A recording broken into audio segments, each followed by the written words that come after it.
संसार के सबसे अनमोल तन। एक प्रेरणादायक हिंदी कहानी। बहुत समय पहले की बात है। एक संत अपने शिष्यों के साथ एक गांव में रुके हुए थे। एक दिन उन्होंने अपने शिष्यों से पूछा, बताना इस संसार में सबसे अनमोल चीज क्या है। एक शिष्य ने कहा सोना और हीरे, दूसरे ने कहा ज्ञान, तीसरे ने कहा प्रेम और करुणा। संत मुस्कुराए और बोले, इनमें से कुछ उत्तर सही है, लेकिन मैं तुम्हें एक कहानी सुनाता हूँ। एक बार एक राजा ने अपने दरबार में घोषणा की कि जो व्यक्ति संसार की सबसे अनमोल वस्तु लेकर आएगा उसे वह आधा राज्य देगा।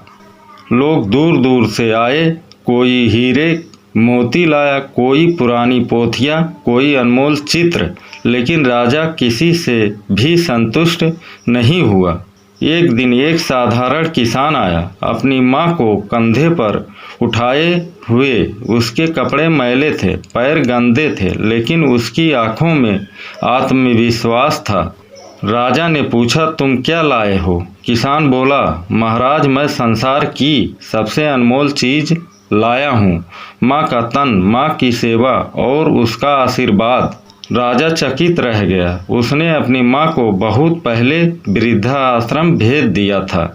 उस दिन राजा को एहसास हुआ कि माँ का तन, उसका प्रेम, उसकी ममता, यह सब संसार में सबसे अनमोल है। राजा को एहसास होता है कि माँ ही सबसे अनमोल है।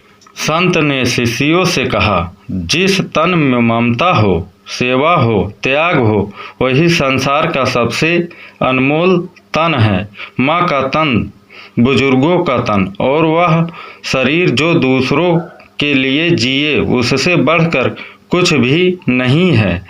हम अक्सर धन दौलत के पीछे भागते हैं, लेकिन जो तन दूसरों की सेवा करे, जिसमें सच्चा प्रेम और ममता हो, वही इस संसार में सबसे कीमती होता है। दोस्तों, अगर ये कहानी पसंद आई हो तो हमारे चैनल को लाइक सब्सक्राइब जरूर कर देना।